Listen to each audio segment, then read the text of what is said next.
bagaimana mesin bisa mengenal perasaan orang gitu. Nah, kalau saya melihat Mbak Ica tersenyum, saya tahu kalau Ica itu lagi bahagia gitu kan. betul. Nah, sekarang gimana caranya mengajarkan mesin untuk tahu kalau Mbak Ica itu tersenyum? Kalau misalkan masuk teknik informatika itu sebenarnya harus jago ngoding di awal atau gimana Pak? Kecerdasan buatan itu kan sebenarnya yang diolah hanya 3 data. Gambar, suara, sama teks. Di back-end-nya AI itu kan orang-orang IT. Orang-orang IT yang tahu tentang 3 ilmu. Apa tuh Pak? Yang satu coding, yang kedua matematika, yang ketiga statistik. Ya. 3 hal yang dikuasai oleh orang IT. Yang masuk ke kecerdasan buatan.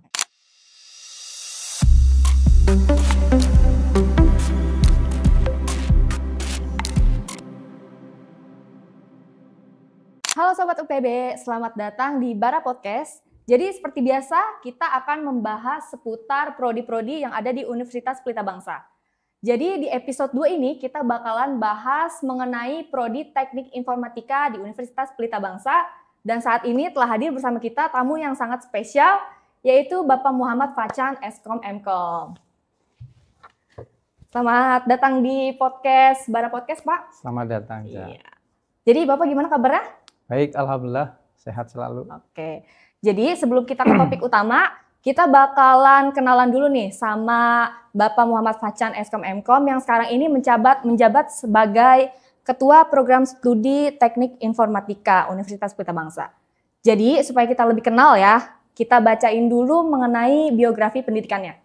Pak Facan ini menempuh pendidikan D3 di Universitas Gunadarma, kemudian lanjut S1 di STMIK Pranata Indonesia, kemudian S2 di STMIK RSA dan sedang menjalankan S3 di Universitas Dian Nuswantoro, Semarang. Betul. Betul ya Pak, betul ya Pak ya? Betul, ya. Oke. Kemudian selama menjalankan kuliah ya dari D3 sampai S3, Bapak ini sudah menjalankan beberapa riset ya. Beberapa riset. Jadi di saat kuliah D3 ini Bapak menjalankan riset implementasi EEPROM emulator ya Pak ya? Iya, betul. Betul. Jadi bisa dijelasin nggak sih Pak, sebenarnya EEPROM emulator itu apa gitu Pak? Oke, baik, terima kasih sudah diundang nih di Bara Podcast. Iya. Sedikit terkait dengan riset dulu waktu di D3 itu, kebetulan waktu di Universitas Gunadarma, waktu itu Gunadarma masih STM ya. Setelah itu, setelah lulus baru di ijazahnya itu sudah menjadi universitas. Saat itu riset yang saya ambil itu tentang EEPROM emulator. Jadi EEPROM emulator itu salah satu jenis IC digital yang fungsinya untuk menghapus data program yang di-embed di dalam IC tersebut gitu. Biasanya itu digunakan untuk debugging. Kalau kita ngoding, kalau sekarang ngoding itu kan bisa langsung di satu interpreter yang langsung bisa di-debugging atau di-compile. Nah, dulu agak sedikit merepotkan ketika harus debugging di salah satu compilernya. Makanya untuk bahasa-bahasa assembler itu mengambil satu perangkat, mendesain perangkat EEPROM emulator untuk mengembed bahasa yang kita coding. Setelah itu kita hapus. Cara menghapusnya gampang. Jadi kalau menghapusnya itu hanya disinari, karena EEPROM emulator itu memang IC semacam chip yang memang ada kaca di tengahnya, dan di situ banyak menyimpan bit-bit kode-kode yang bisa dijalankan nanti kalau diimplementasikan di beberapa mesin gitu. Seperti di CNC atau mungkin di perangkat yang masih menggunakan instrumen coding bahasa assembler, bahasa tingkat rendah ya dulu ya.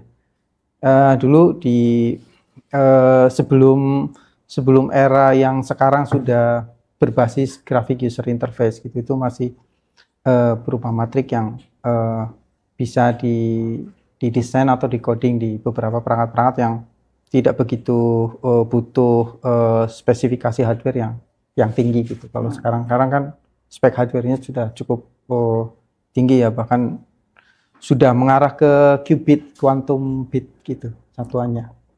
Jadi kita cerita tentang riset ini supaya teman-teman yang nonton ini tertarik gitu ya sama bidang teknik informatika. Jadi siapa tahu bisa menginspirasi teman-teman nih Pak. Betul. Nah terus kita lanjut ke S1-nya ya waktu Iya, itu betul. ada riset menjalankan rekayasa perangkat lunak pengembangan sistem data potensi kehutanan. Iya betul. Nah ya, bisa diceritakan nggak sih Pak, sistem seperti apa yang Bapak kembangkan gitu? Oke. Terus kenapa sektor kehutanan gitu yang Iya. menjadi pilihan Bapak gitu? Apa spesialnya gitu sehingga memilih sektor kehutanan? Ya, jadi gini Ca, biasanya di dalam satu sistem yang mungkin entah di korporasi ataupun di organisasi yang pemerintahan gitu ya, atau di perusahaan yang non komersil itu ada banyak kendala-kendala terkait dengan dokumentasi.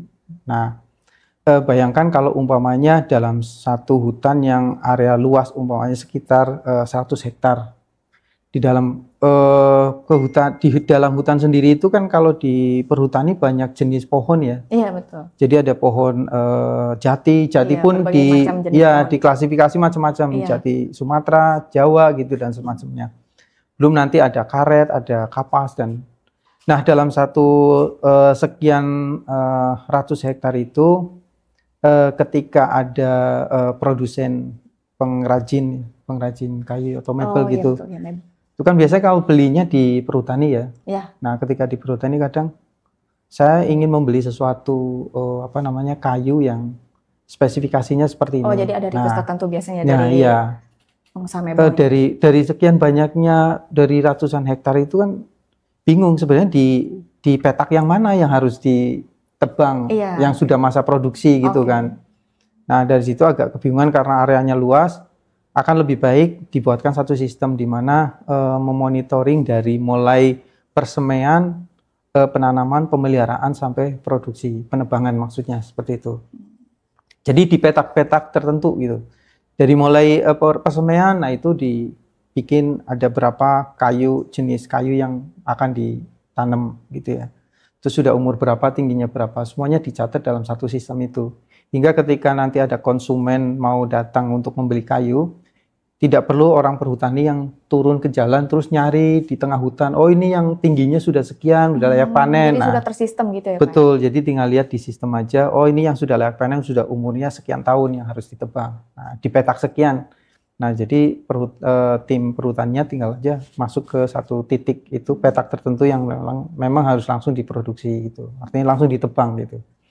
Dan seterusnya seperti itu untuk di sistem data potensi kehutanan. Dan saya rasa data potensi kehutanan sistem ini memang bukan hanya di salah satu perhutani saja, mungkin di area yang lebih kecil juga bisa ya. Skupnya lebih kecil, nggak harus di hutan gitu ya. Contoh area 1 hektar itu ada tanaman cabai, ada macam-macam jenisnya. Nah, itu harus bisa dimonitoring dengan baik supaya ketika nanti dibutuhkan itu sudah tahu kapan prediksi bisa dipanen di petak mana yang harus diambil gitu atau dijual gitu. Oke, jadi di riset ini teknologi yang Bapak ciptakan itu sangat sangat membantu perhutani gitu. Betul, untuk melakukan klasifikasi dari berbagai macam jenis tumbuhan yang ada di perhutanan gitu ya Pak ya. Terus ketika S2 Bapak ini menjalankan riset implementasi framework COBIT untuk penentuan KPI dan KGI. Nah, itu bisa dijelaskan nggak Pak, bagaimana framework COBIT ini membantu untuk menentukan KPI dan KGI gitu di sebuah institusi ya Pak ya, atau di sebuah organisasi gitu. Baik, memang sedikit agak berbeda. Yang pertama D3 itu lebih arah ke teknik komputernya. Yang kedua itu yang di S1 itu lebih ke arah rekayasa perangkat lunak ya, atau kita sebut sebagai software engineer. Tapi kalau di S2 ini lebih arah ke IT governance. Jadi IT tata kelola. Nah, bayangkan umpamanya dalam satu korporasi yang besar gitu ya.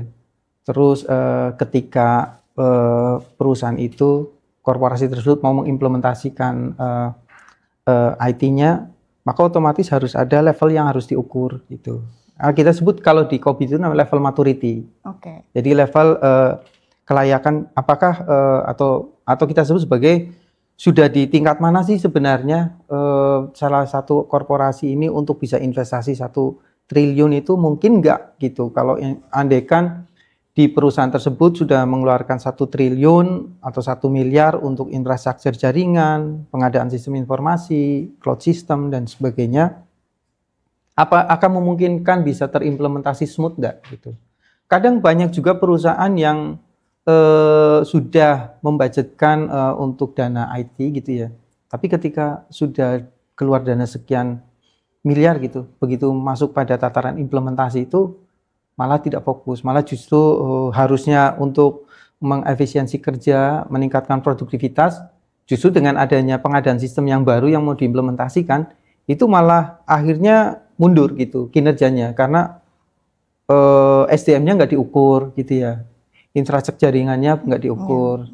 Ada juga di korporasi itu kalau ada sistem baru itu kadang anti gitu. Wah, antinya itu maksudnya antinya dalam artian dia itu defend pada sistem yang lama karena ngapain saya harus belajar lagi gitu. Harus nginput data ulang dari A sampai Z gitu. Sedangkan data itu kan lama kan era. Kalau di industri kan mungkin di kapan dia berdiri, nah itu data harus diinput semuanya by system. Nah itu kadang SDM itu defend. Nah, COBIT itu salah satu framework yang bisa mengukur level maturity perusahaan. Kalau sudah mengukur level maturity, ternyata SDM-nya mumpuni, gitu ya. Terus infrastruktur jaringannya sudah ada, gitu. Nah, nanti begitu masuk ke dalam pengukuran IT governance menggunakan COBIT, itu nanti muncul tuh level perusahaan Anda itu di level 3 gitu. Jadi investasi untuk sekian triliun itu kayaknya tidak perlu gitu. Karena andaikan 1 triliun pun nanti ada kendala untuk bisa diimplementasikan secara menyeluruh karena sistem itu harus bertahap. Nggak harus langsung 100% dijalankan gitu ya. Konsep korporasi punya konsep besar 100% harus seperti ini itu langsung terimplementasi enggak. Itu harus diukur dulu. Nah, itu salah satu yang sekarang banyak digunakan itu di framework COBIT. Ya ada TOGAF, sebenarnya masih banyak sih framework yang untuk mengukur level maturity dalam satu korporasi ya. Ada COBIT, ada TOGAF gitu. Berarti Bapak waktu itu fokusnya yang COBIT for ini ya? Iya. Berarti COBIT ini sangat membantu ya di sebuah instansi gitu, di sebuah organisasi untuk menentukan level maturity sebuah perusahaan gitu ya Pak? Ya, yang sangat dihindari adalah jangan sampai ketika perusahaan sudah menginvestasikan sekian banyak rupiah gitu ya, 1 miliar itu nanti pada tahapan implementasi itu nggak berhasil gitu. Itu kan sia-sia. Supaya lebih terorganisir gitu ya Pak ya? Iya. Cara mengukurnya pakai framework COBIT. Banyak dipakai di perusahaan, terutama orang-orang konsultan IT ya. Sudah pernah diimplementasikan di suatu perusahaan belum Pak? Sudah dengan beberapa teman. Jadi nggak sendiri ya, jadi bareng dengan teman. Waktu itu berarti teamwork ya Pak ya? Ya, teamwork. Memang ini harus teamwork. Nggak bisa sendiri karena ada banyak domain-domain yang tidak langsung berkaitan dengan kita, ada yang harus berkaitan dengan manajemen, ada yang macam-macam. Jadi nggak bisa harus sendiri orang IT itu nggak bisa. Gitu. Harus benar-benar teamwork ya Pak ya. Nah terus di saat kuliah S3 ini Bapak menjalankan riset affective computing and human image processing. Berarti ini fokusnya ke ranah AI ya Pak ya? Betul. Ya. Terus bisa dijelasin nggak Pak, konsepnya itu seperti apa gitu, secara sederhana untuk pendengar yang awam-awam ini ya Pak ya Pak? Iya, saat ini kan memang sudah berkembang ya teknologi ya. Dulu sistem hanya masih sebatas input data dan menghasilkan data. Nah sekarang bukan hanya input data terus mendokumentasikan dengan baik, tapi sistem itu bisa memberikan keputusan gitu. Nah, salah satunya adalah terjadinya era artificial intelligence saat ini gitu. Seperti mungkin Mbak Ica punya aplikasi beauty cam atau Shazam gitu. Nah, itu kan orang yang hafal lagu pun nggak secerdas Shazam. Kalau Shazam itu dinyalakan ada lagu tertentu, kalau dinyalakan dia langsung tahu tuh judul lagunya gitu kan. Judul lagunya apa gitu. Padahal kadang kayak suaranya samar-samar tapi tetap tahu ya, presisi presisi. Gitu. Nah, itu salah satu algoritma yang sekarang banyak pakai di artificial intelligence itu adalah machine learning gitu. Jadi bagaimana sih cara mengajarkan mesin gitu. Nah, ternyata ketika mengajarkan mesin pun sekarang perkembangannya bukan hanya mengajari, tapi bagaimana mesin itu punya perasaan. Nah, arahnya. Pak? Nah, ini yang menarik karena kecerdasan buatan ini sudah mengarah pada sesuatu yang lebih human. Bagaimana mesin bisa mengenal perasaan orang gitu. Nah, kalau saya melihat Mbak Ica tersenyum, saya tahu kalau Ica itu lagi bahagia gitu Iya, kan. betul. Nah sekarang gimana caranya mengajarkan mesin untuk tahu kalau Mbak Ica itu tersenyum, seneng gitu, Iya. kan nggak ngerti. Seperti halnya ketika diimplementasikan di ruang kelas gitu ya. Pastinya di ruang kelas ada nggak sih mahasiswa yang tertarik dengan mata kuliah yang saya ajarkan gitu. Nah, iya, betul. Ada yang cuek, ada yang tertarik, ada yang enggak. Nah gimana sih cara ngukurnya? Nah, affective computing ini salah satu domain tersendiri di kecerdasan buatan yang berfokus pada inputan image. Jadi inputannya itu berupa gambar. Jadi kalau saya melihat orang bahagia ada cirinya. Saya melihat orang marah ada cirinya. Kita Itu menerkannya gimana tuh Pak? Nah, iya, ada banyak algoritma yang banyak dipakai saat ini. Sekarang dulu eranya di tradisional method itu ada semisal kayak super vector mesin, KNN gitu ya. Terus ada lagi tentang decision tree, ada naive Bayes gitu, ada DABUS. Ada berbagai ya jenis. Banyak jenis algoritma yang bisa diimplementasikan, tapi kan nanti ada pre-processing yang memang berbeda-beda gitu. Adapun yang berbeda nanti tidak bisa boleh jadi mengukur akurasinya itu mengajarkan ke mesin, tapi mesin dengan perhitungan tertentu itu malah 70% bisa memprediksi orang itu senang. Kalau 70% kan tidak bisa dijadikan acuan untuk saat ini. Iya. Jadi paling enggak angka statistik itu di 90 ke atas gitu. Belum pasti ya kalau 70%. Ya, kalau 70%, 80% nanti setelah komputasinya itu ini harus diimprove apa. Iya. Nah, itu yang error. Ya, salah satunya error gambarnya yang Iya. mungkin agak burang, pencahayaannya terlalu terang gitu kan. Iya. Jadi untuk mengambil fitur-fitur itu yang ciri-cirinya itu yang agak sedikit susah. Nah, itu kendala mungkin teman-teman riset yang orang-orang IT, anak-anak IT yang sekarang memang mau ke arah ke afektif gitu. Karena sekarang ini kan perkembangan di kecerdasan buatan itu sudah tidak bisa terbendung. Dan tentunya di dalam kecerdasan buatan ada banyak ilmu yang harus dicapai, terutama di jurusan prodi teknik informatika ya. Itu paling enggak itu dasar algoritma dan struktur data itu harus melekat. Iya. Jadi ilmu yang wajib lah istilahnya. Jadi kalau yang sunnah ya ada, tapi itu yang wajib memang ya? harus ngerti gitu. Terus kendalanya apa Pak? Selama menjalankan riset yang tadi yang affective computing and face human image processing itu. Kesulitannya apa gitu? Ya. Beberapa kesulitan yang paling mendasar adalah terkait dengan komputasinya. Komputasinya gini aja. Kalau saya mengajarkan ke mesin gambar orang yang senang, saya harus butuh gambar orang yang happy itu berapa ribu data gambar, ribuan.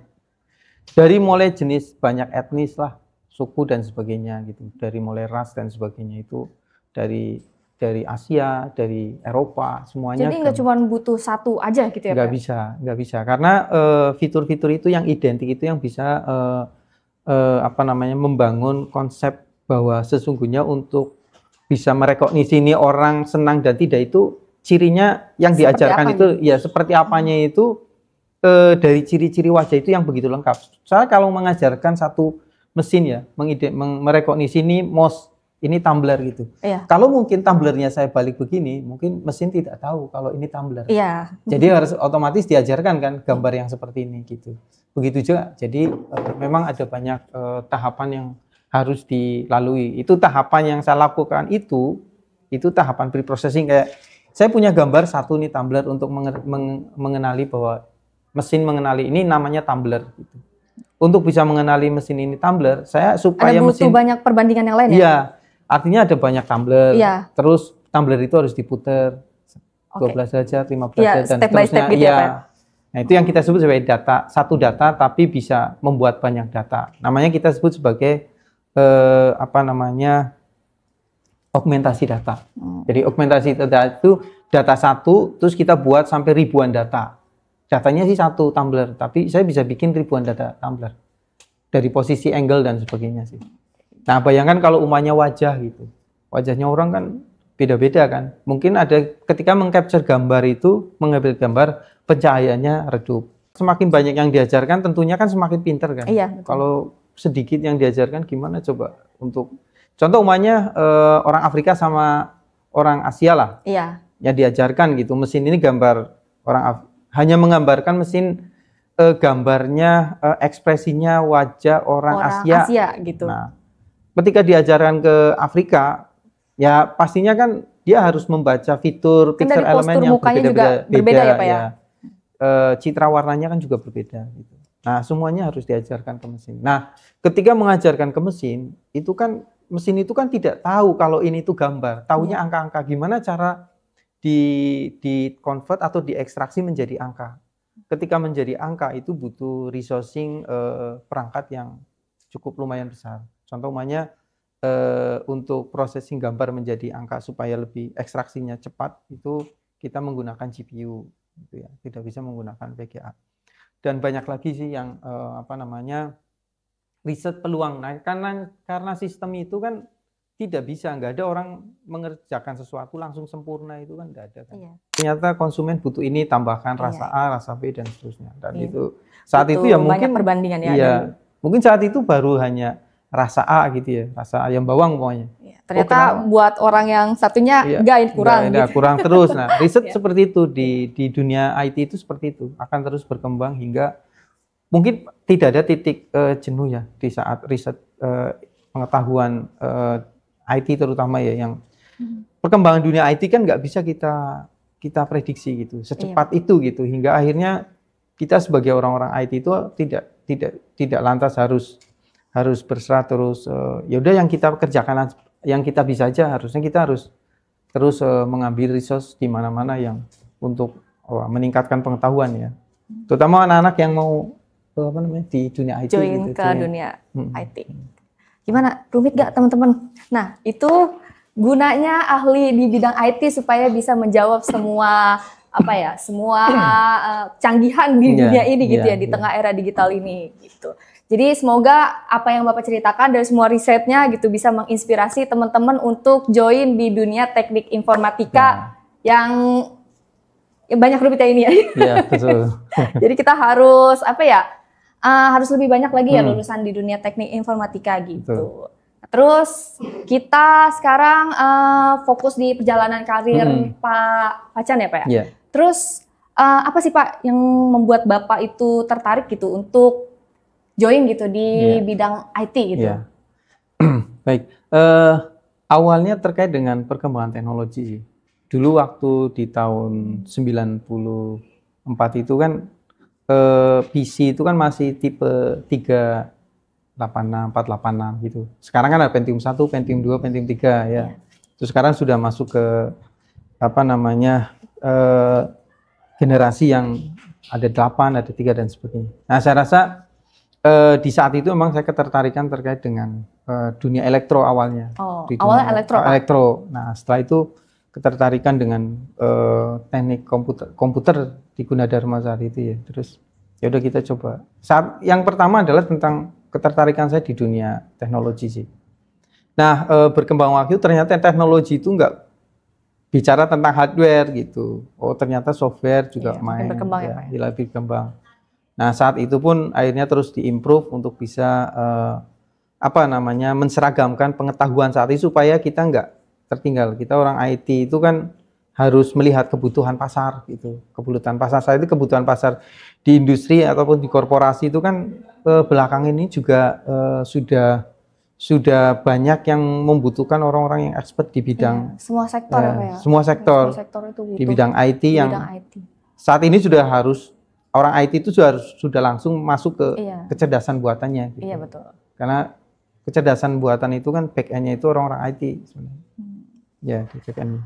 Terus kita pengen tahu nih Pak, gimana perjalanan Bapak sampai bisa ada di titik sebagai Kaprodi gitu Pak? Awalnya tuh seperti apa gitu Pak? Bisa diceritain nggak keseruannya seperti apa gitu? Ya, awalnya sih ketika bekerja salah satu korporasi ya, perusahaan Jepang. Jadi awalnya di perusahaan Jepang ya Pak? Di perusahaan Jepang. Nah, setelah di perusahaan Jepang kita ketemu temannya, namanya teman ngobrol gitu ya. Karena akhirnya saya memutuskan untuk saya belum mengerti kalau sebenarnya kalau S2 itu bisa untuk ngajar itu awalnya saya nggak ngerti. Begitu ada jeda waktu hari Jumat, Sabtu itu saya agak senggang. Kamis, Jumat, Sabtu itu agak senggang karena orang IT itu di dunia di IT kan kerjanya sudah terpola ya. Dan saat itu saya melanjutkan untuk S2. Nah, di S2 itu ketemu tuh banyak teman-teman orang-orang anak yang memang dia tahu kalau saya S2 itu nanti akan ke dosen arahnya. Iya, ke gitu. dunia pendidikan. Ke dunia pendidikan. Nah, dari saat itu ketika sudah mulai nyemplung banyak teman, relasi teman akhirnya menawarkan kampus A, B, C dan seterusnya lah. Nah, dari situlah mulai dicoba-coba untuk langsung ke sini, Pak, atau dulu ada di kampus lain. Terus setelah itu baru ke sini. Okay. Terus Pak, sekarang kan lagi musimnya PMP nih ya, penerimaan mahasiswa baru. Terus banyak nih Pak yang nanya, Kak, teknik informatika itu gimana sih gitu? Apa sih gitu? Boleh gak diceritain gitu Pak? Teknik informatika itu secara luas itu apa gitu? Oke. Baik. Jadi gini, di teknik informatika itu kan ada orang yang bicara teknik informatika dan sistem informasi itu apa gitu ya. Itu kan kadang ngiranya tuh sama ya, tapi sebenarnya beda ya? Iya, sebenarnya dalam satu rumpun. Jadi dalam satu rumpun. Satu rumpun. Jadi kalau di skup besarnya itu ada namanya computer science atau ilmu komputer. Nah, di dalam ilmu komputer itu ada irisan. Contoh satu bulat ilmu komputer itu nanti ada irisan bulat kecil-kecil. Salah satunya teknik informatika, sistem informasi, ada cabang-cabang gitu. Nah, ilmu yang dalam beberapa disiplin ilmu yang ada di computer science itu masuk diserap di teknik informatika, diserap di sistem informasi. Cuman kalau teknik informatika kan lebih pada pengembangan sistem dan pengembangan hardware-nya. Iya. Gitu. Berarti kalau teknik informatika itu fokus ke pengembangannya. Pengembangan sistem sama pengembangan di hardware. Gitu. Contoh menyiapkan infrastruktur jaringannya, setting topologi jaringan gitu ya, supaya jangan bikin sistem tapi nggak bisa digunain banyak orang gitu. Kan kalau di korporasi kan gitu kan. Korporasi kan satu sistem, satu taruh di server, nanti bisa diakses ke banyak orang. Bahkan bisa diakses di luar dari jangkauan lingkungan perusahaan kan, mungkin di rumah, mungkin di mana gitu bisa diakses. Nah, itu bagaimana caranya? Nah, teknik informatika itu keilmuannya mengajarkan sampai ke situ. Gitu. Kalau di sistem informasi kan lebih pengembangan sistem dan konsep sistem informasinya. Berarti jadi, lebih ke konsepnya ya, Pak? Jadi pengembangan sistem, terus konsep sistem informasinya.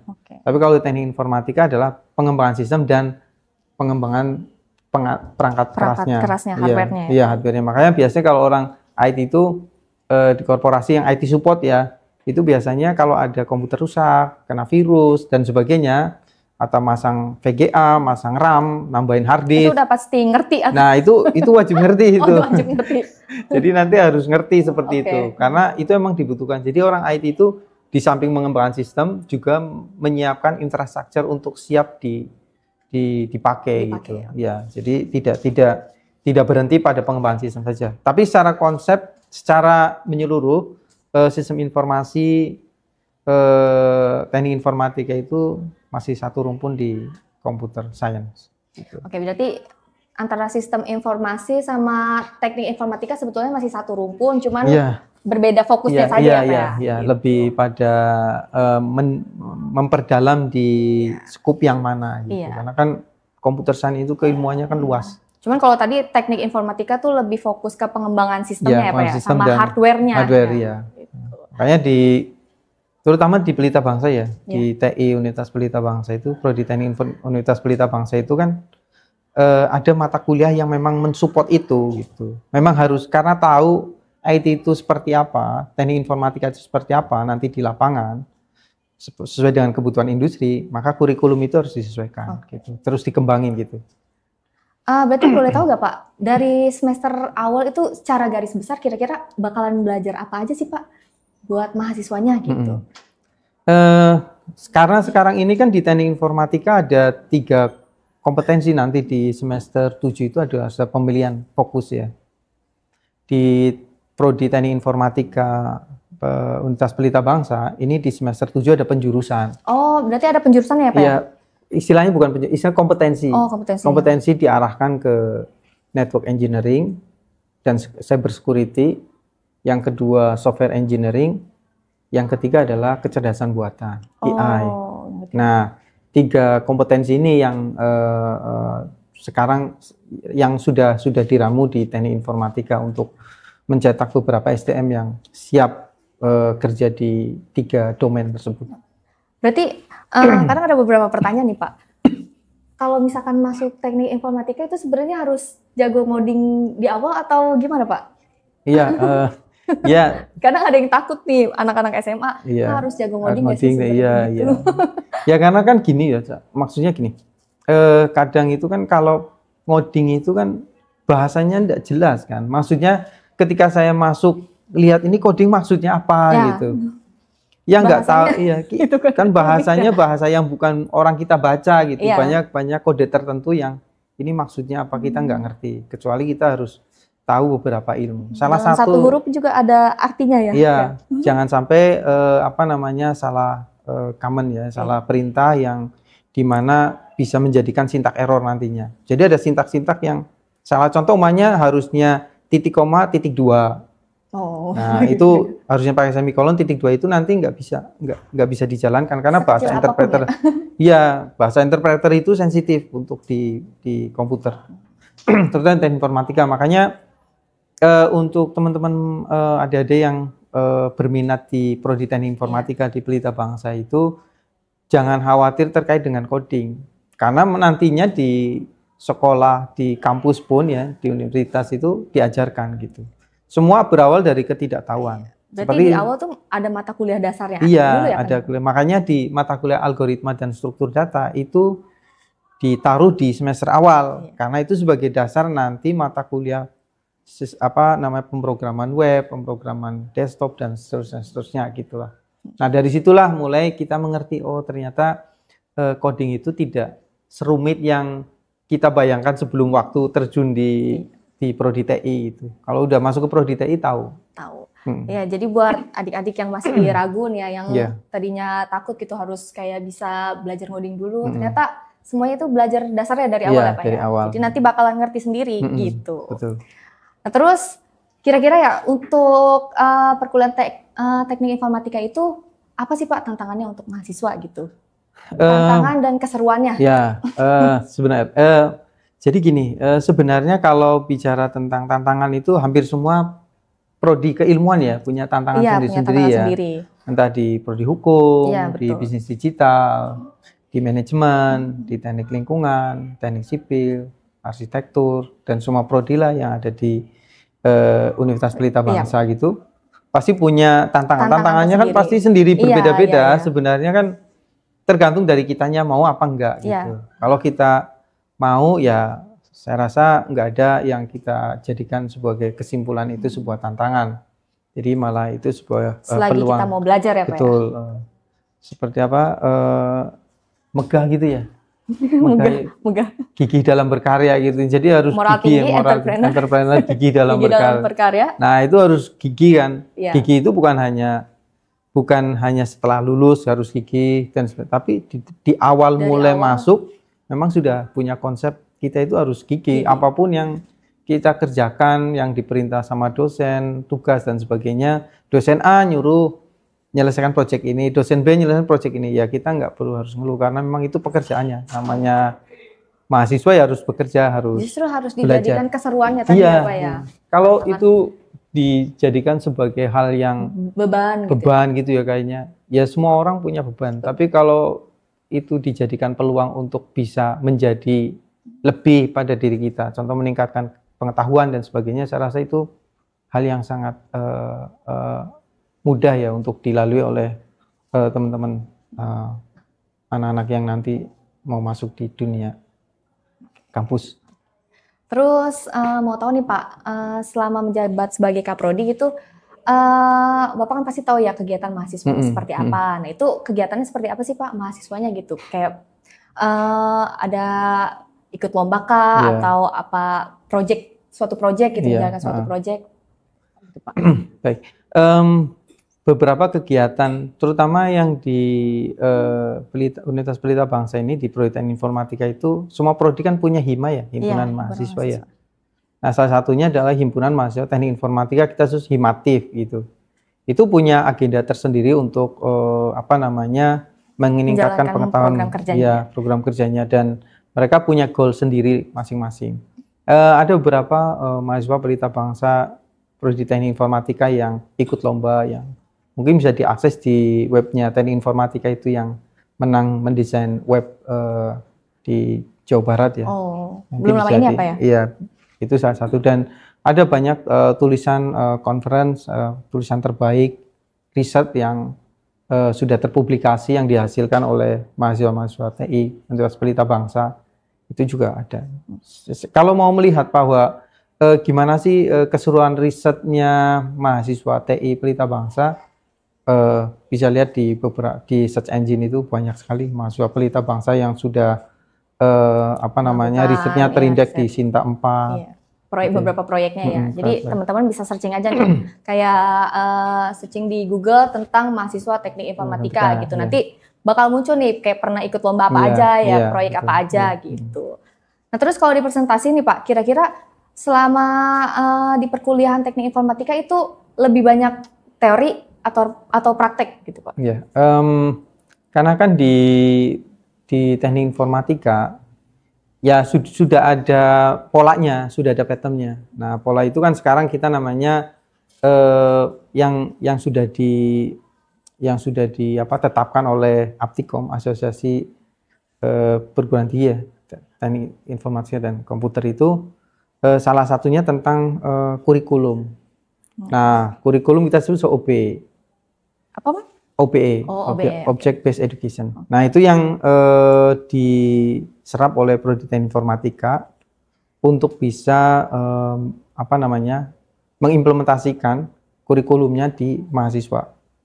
Jadi Prodi Teknik Informatika itu punya asosiasi yang menjadikan kiblat kita lah. Kalau di manajemen kan ada Lamemba gitu ya. Kalau di teknik informatika ada namanya Aptikom. Kalau yang di Prodi Teknik Lingkungan, Industri itu namanya Lam Teknik gitu. Nah, kalau yang di Teknik Informatika itu tersendiri memang namanya Lam Infokom. Oh, jadi berbeda ya Pak? Iya, beda. Nah, itu yang Lam Infokom itu yang membawai di Aptikom itu sendiri. Jadi tentang proyek di kelas dan penjelasan teori sebagainya itu sudah ditetapkan dalam kurikulumnya. Ya tentunya ketika praktik ya kita praktik disesuaikan gitu. Dengan FPS ya. Kurikulumnya juga semakin menyesuaikan ya, ya? menyesuaikan. Nah, itu sudah di-guide sama Aptikom.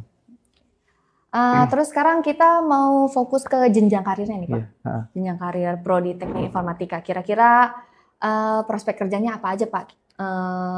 Yang kita tahu kan banyak yang kerja di perusahaan, kantor-kantor, terus kebanyakan jadi programmer. Terus selain itu tuh kan sebenarnya banyak banget ya Pak ya. Kira-kira apa aja gitu Pak? Nah, kalau di dunia IT itu kan peluangnya cukup lumayan luas, karena sebagai pengembang sistem di mana perusahaan yang baik itu ada parameternya. Salah satunya adalah dokumentasi yang transparan. Untuk menunjang dokumentasi yang transparan dalam satu korporasi, salah satunya keberadaan teknologi informasi.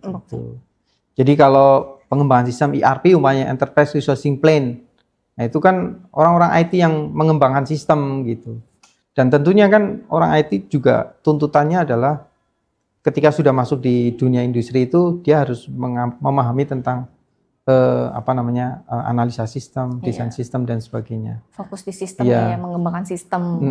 Dan dunia kerjanya kan cukup lumayan luas ya di IT ya. Iya, ada yang masuk ke freelancer contoh umumnya. Ya, freelancer itu ada beberapa yang masuk ke dalam anggota freelancer itu permintaan dari entah dari benua atau dari Eropa atau dari negara manapun gitu ya. Itu untuk mendesain sistem. Biasanya mendesain sistem itu ditawarkan. Nah, ketika kita sudah mumpuni, kita kayaknya bisa, kita adu konsep di sana di freelancer itu.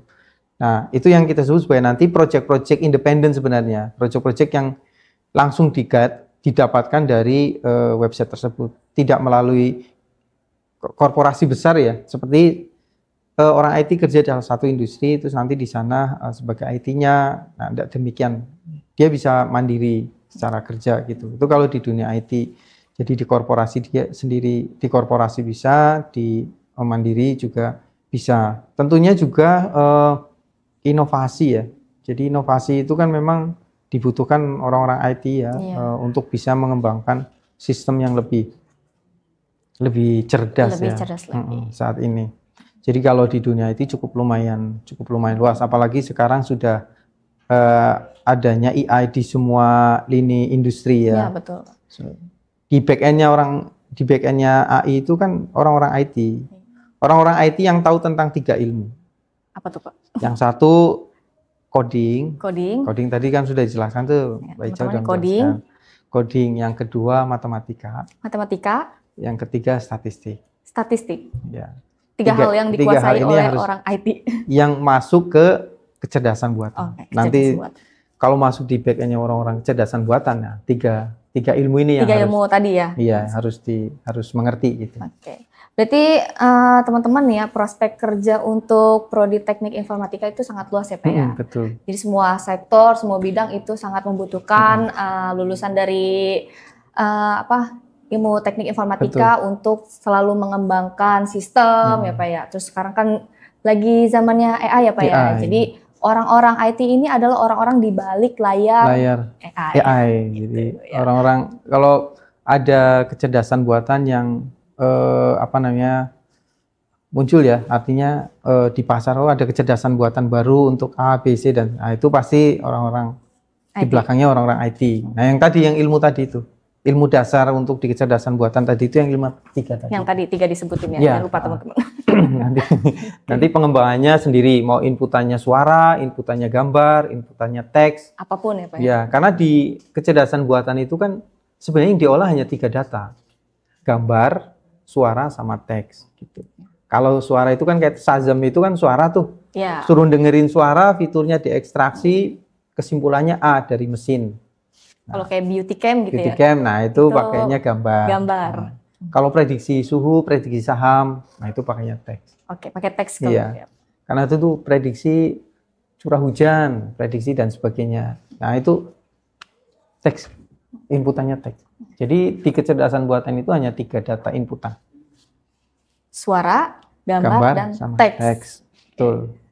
Nanti, jadi berkecimpung dalam 3 itu ya Pak ya? Iya, cuman di dalam mesin itu untuk mengolah itu kan harus ada 3 ilmu tadi itu. Ya. Apa? Algoritma, statistik, matematika. Iya. Nah terus karena banyak teman-teman yang ini ya masih ragu ya Pak ya, kadang masih ragu gitu untuk masuk jurusan teknik informatika. Kira-kira apa hal yang diyakinkan dari Bapak gitu untuk masuk, untuk join ke prodi teknik informatika di Pelita Bangsa gitu? Apa keunggulannya Pak? Ya, satu yang pertama itu teman-teman harus lihat akreditasi. Iya. Ya, akreditasi teknik informatika Pelita Bangsa itu baik sekali. Baik sekali. Ya. Untuk akreditasinya baik sekali. Terus yang kedua terkait dengan riset. Nah, karena produk kecerdasan buatan itu kalau nggak ada riset nggak mungkin. Kecerdasan buatan itu kan bahasa marketing sebenarnya. Iya, betul. Contoh umumnya saya nanya sama Ica. Ica, ada nggak lab machine learning? Nggak ngerti machine learning itu apa gitu. Kalau kecerdasan buatan, beauty cam ada, Shazam ada. Gitu. So itu bahasa marketing kecerdasan buatan. Jadi satu udah dikompil jadi satu produk untuk memprediksi, untuk memutuskan sesuatu. Terus memang didesain dari awalnya tahapan di machine learning itu produk aplikasinya namanya kecerdasan buatan. Nah itu yang perlu teman-teman pahami risetnya. Nah teman-teman bisa cek di Google risetnya mahasiswa Pelita Bangsa. Bisa di search teman-teman kata Pak Fajan ya. Terutama ya. Risetnya mahasiswa Universitas Pelita Bangsa. Nanti muncul ya Pak ya? Ya nanti publish tuh di Sinta A, di publisher A, publisher B. Iya, banyak yang sudah makin yakin ya Pak ya. Jadi itu riset. Begitu juga tentang riset dosennya. Nah iya dosennya gimana Pak? Dosen juga harus tahu risetnya juga. Nah teman-teman, tapi kan biasanya kalau anak SMK ya atau anak SMA itu kan di dunia riset itu belum begitu paham mendalam, masih awam ya. Ya mungkin salah satunya akses ke kampusnya, yang mudah lah, yang mudah bisa dipahami akses kampusnya gitu ya. Terus kejelasan ke kampusnya, gedungnya ada, Iya. megah gitu kan. Terus juga akreditasinya tentunya Yang kelihatan secara garis ya, besar secara biasanya besar. ya. Iya, jadi itu yang dasar untuk bisa dijadikan acuan untuk saya mau kuliah gitu. Dan di Pelita Bangsa TI ya, Iya, program teknik informatika program khususnya. program studi teknik informatika itu kan ada beberapa lab yang menunjang. Oh, Lab kecerdasan buatan itu punya sendiri. Ada gitu. sendiri, Ada Pak. sendiri. Lab software engineering ada, lab database ada, lab networkingnya oh ada. jadi banyak dalam satu lab itu banyak spesialisasinya iya, ya Pak ya? spesialisasinya. Makanya tadi di semester 7 tadi itu kan nanti ada kompetensi. Nah, kompetensi itu harus ditunjang dengan labnya. Tadi apa aja Pak konsentrasinya? Network engineering dan Oke. cyber security. Yang kedua software engineering. Software engineering. Yang Ketiga ketiga artificial intelligence artificial intelligence atau kecerdasan buatan. Gitu. Terus ada tips simple gak Pak dari Bapak kira-kira supaya bisa survive gitu, supaya bisa tetap happy gitu di jurusan ini? Saya rasa hampir semua awal waktu pertama kali kuliah semualah belum tahu nih nanti ke depan akan seperti apa. Nah, sekarang informasinya sudah terbuka dan teman-teman juga walaupun sudah terbuka pun teman-teman pasti nanti gimana ya saya ya di semester 1 apakah sanggup selesai, semester 2 sanggup selesai. Nanti udah di semester 3 mikirin lagi semester 5 seperti apa dan sebagainya. Dan belum nanti masalah pribadinya ya males ya dan sebagainya lah itu. Supaya tetap semangat itu. Nah, tetap semangat. Nah, untuk tetap semangat satu ya konsepnya adalah memang harus butuh tujuan pasti ya. Iya. Tujuan pasti sekarang dunia tidak ada yang ditutupi. Prospek di dunia IT itu kayak apa teman-teman bisa lihat. Nah, itu yang dijadikan acuan pertama. Terkait dengan perkembangan teknologi itu kan sekarang tidak lepas dari adanya sistem yang cerdas gitu. Nah, sistem yang cerdas itu ya orang-orang IT. Nah, itu yang harus dikejar. Nah, untuk mencapai pada pembuatan atau basisnya di sistem yang cerdas itu kan harus ditunjang dengan keilmuan. Nah, semua di prodi apapun pasti ada titik galaunya mahasiswa ini. Iya, ada bebannya tersendiri ya. Karena kan dosen pastinya project ini bikin riset, paper harus terbit dan sebagainya. Itu semua di semua manapun. Iya, di semua prodi pun pasti ada kayak gitunya. Iya, ada tugas sendiri gitu ya, Pak. Dan itu saya rasa kita kalau sudah masuk di dunia pendidikan, apalagi umumnya saya sebagai mahasiswa itu pasti berpikirnya adalah saya harus menyelesaikan untuk S1 apapun nanti ilmu yang ada gitu yang disampaikan harus fokus saya untuk serap. Lulus ya Pak ya? Fokus untuk lulus, fokus untuk belajar, fokus untuk konsisten gitu. So kalau di TI itu harus konsisten untuk sering ngoprek ngoding, sering mencoba lah seperti itu gitu. Jadi saya rasa tidak ada yang perlu ditakuti untuk masuk di dunia IT karena di dunia IT saat ini perkembangan cukup pesat dan semua sistem di balik sistem yang saat ini pun sistem yang cerdas ya. Ada banyak orang-orang IT di belakangnya gitu. Untuk prospek pun sangat meyakinkan sangat ya Pak. Meyakinkan. Jadi saya rasa tidak ada alasan lagi untuk tidak masuk di dunia. Harus tetap semangat. Tetap semangat. Harus fokusnya lulus kelar S1 gitu. Ya, lulus kelar S1 tentunya belajar terus. Ya, belajar mengembangkan, belajar menulis riset, paper dan sebagainya. Terus di segmen terakhir ini ya kita biasanya ada fun session-nya Pak. Ya, jadi ada game ya, semacam game mitos atau fakta. Jadi Bapak nanti tinggal jawab ini tuh mitos atau fakta gitu. Yang pertama pertanyaannya itu yang paling banyak ditanyain untuk di jurusan teknik informatika itu kira-kira harus jago hitung-hitungan katanya. Itu mitos atau fakta? Mitos. Itu mitos. Kenapa Pak?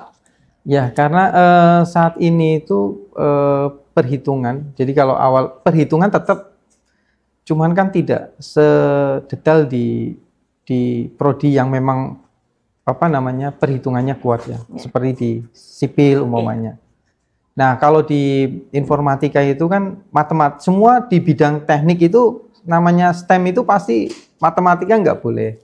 Oh, ya, nggak boleh apa namanya, nggak boleh nggak ngerti ya, pasti harus ngerti. Tapi kalaupun nggak yang jago juga nggak apa-apa. Nggak ya? masalah karena pastinya dibantu dengan beberapa tools yang lain. Ya sekarang aja kalau ngitung yang digitnya 3 dan sebagainya itu kan sudah ada kalkulator. Nah, apalagi umpamanya orang IT tahulah tools mana saja yang bisa dipakai untuk menyelesaikan. Saya rasa untuk di saat ini itu tidak ada terkendala dengan tentang apa itu matematik yang harus kuat dan sebagainya, itu mitos. Kalau dasar matematika iya kan dari SD kan diajari tak plus, minus, tambah-tambahan, pengurangan, perkalian kan pastinya udah diajari. Nah, itu dasar yang cukup lah saya rasa. Kalau di informatika itu nanti bingungnya, yang jadi bingung itu ketika mereka semualah di semua prodi ketika sudah masuk di mata kuliah kalkulus ini kan ada notasi-notasi tertentu yang tidak bisa dipahami. Nah, di saat itulah kita harus fokus gitu, jadi ngerti gitu. Saya rasa dulu waktu SD mereka juga ngerti ini maksudnya perkalian untuk apa, penambahan untuk apa.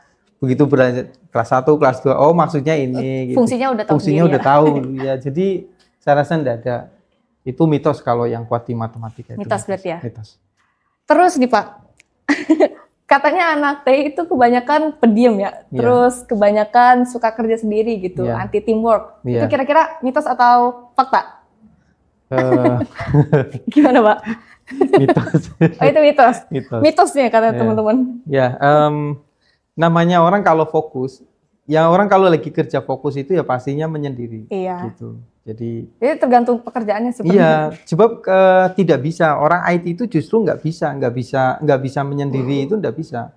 Bagaimana mau menghasilkan satu produk ERP ya, Enterprise Resourcing Plan yang di dalamnya itu ada modul keuangan, accounting ya kan, ada finance, ada lagi tentang produksi, ada lagi QC, ada lagi purchasing, ada lagi CRM, Customer Relationship Management, ada HRD. Nah, kalau nggak tahu tentang ilmu itu gimana cara komunikasinya? Iya kan? Pastinya ya harus komunikasi. Iya, harus komunikasi. Jadi nggak bisa harus sendiri. Iya, nggak bisa sendiri. Memang harus sistem itu kan luas. Ada contoh umumnya manajemen produksi. Itu orang IT nggak diajari manajemen produksi kecuali manajemen produksi software itu diajari. Tapi kalau di industri manufacturing, gimana coba orang jurusannya bukan. Ya seperti pengalaman dulu waktu saya kerja di perusahaan manufacturing. Saya juga nggak ngerti gitu, suruh bikin satu sistem produksi. Manajemen produksi saya nggak ngerti, produksi itu yang kayak apa. Karena memang nggak tahu ilmunya kan. Ya saya harus turun, koordinasi dengan leader, komunikasi dengan leader, manajer produksi. Dia cerita loh, prosesnya seperti ini. Nah dari situ kita tangkap, terus kita alihkan ke konsep, dianalisa, didesain. Jadi pertama perencanaan dulu, setelah itu analisa, ketiga itu perencanaan awalnya. Perencanaan. Yang kedua analisa. Yang ketiga perancangan. Yang keempat codingnya. Produksi ya. Iya, produksinya. Produksi. Yang kelima itu implementasi. Oke. Jadi orang IT itu harus paham ini nanti kalau udah kuliah itu nanti ini yang memang 5 step ini apa ya? Step itu yang diajarkan. Jadi kalau umpamanya mandiri, yang ngoding mandiri memang betul. Maksudnya kalau belum selesai itu karena sintak error apa yang dari sekian ratus paragraf codingan yang harus dicari satu-satu, dipetanin satu-satu ya. Yang harus diterjemah. Ya, harus terjemah dan sebagainya. Itu kan walaupun sekarang ada teknologi IntelliSense itu yang bisa ketika sintak error dia ngasih tahu di paragraf sekian gitu. Perkembangannya sekarang kan. Ya dari dulu sih beberapa bahasa interpreter, ada yang bahasa interpreter yang tidak tahu itu gitu. Ya kita harus ngulik dari awal. Tapi hampir semua bahasa interpreter yang sekarang ini ya, era sekarang ini sudah ke arah situ. Jadi nggak ada alasan lagi yang tadi yang aneh mandiri itu yang serius. Berarti harus tetap koordinasi dengan yang lainnya. Ya. Berarti stigma seperti itu mitos ya Pak ya? Mitos. Terus katanya kalau di TI itu banyak begadangnya ya, karena tugasnya banyak gitu. Itu mitos atau? Iya, itu fakta. Itu fakta. Banyak tugasnya fakta, tapi sebenarnya tergantung mahasiswa sendiri ya, mau porsinya seperti apa ya? Iya. Ya kalau umpamanya satu semester ada dapat mata kuliah bahasa pemrograman web. Terus yang kedua ada analisa dan perencanaan sistem mata kuliahnya. Dua-duanya itu tugas dalam 1 minggu. Ya kan semuanya harus, kalau nggak bisa memanage waktu dengan baik ya mereka harus lembur lah. Itu konsekuensi saya rasa dari semuanya. Iya semuanya, semua pekerjaan itu konsekuensi. Kalau bisa memanage waktu dengan baik, saya rasa tanpa harus kebanyakan begadang ya. Iya, enggak. Ini begadang mah mungkin karena ada sesuatu yang memang deadline atau apa ya itu akhirnya. Tapi kalau begitu pulang selesaiin, saya rasa enggak begitu. Terus katanya kalau anak TI itu udah pasti jago install Windows, terus beneran komputer, printer gitu. Nah itu mitos atau fakta tuh Pak? Fakta. Iya. Jadi fakta itu teknik informatika itu harus bisa itu. Karena perkembangannya kan saat ini sudah bukan di situ sebenarnya saat ini itu tantangannya. Itu kan tantangan yang mendasar sekali ya. Ya tantangan yang sekarang ini ya di kecerdasan buatan. Oke. Berarti ada yang fakta, ada yang mitos. Betul. Ya, gitu. Nah Pak, karena udah banyak informasi yang kita dapat, insight yang kita dapat dari Pak Facan gitu. Jadi untuk podcast hari ini kita akhiri ya Pak. Terima kasih untuk Bapak yang sudah memberikan banyak informasi, banyak ajakan untuk para mahasiswa baru untuk join di Prodi Teknik Informatika gitu. Jadi podcast hari ini kita tutup. Terima kasih Bapak. Selamat bergabung lagi nanti di podcast Bara selanjutnya bersama Prodi. Surprise lah pokoknya nanti ya. Oke. Terima kasih Pak. Bye.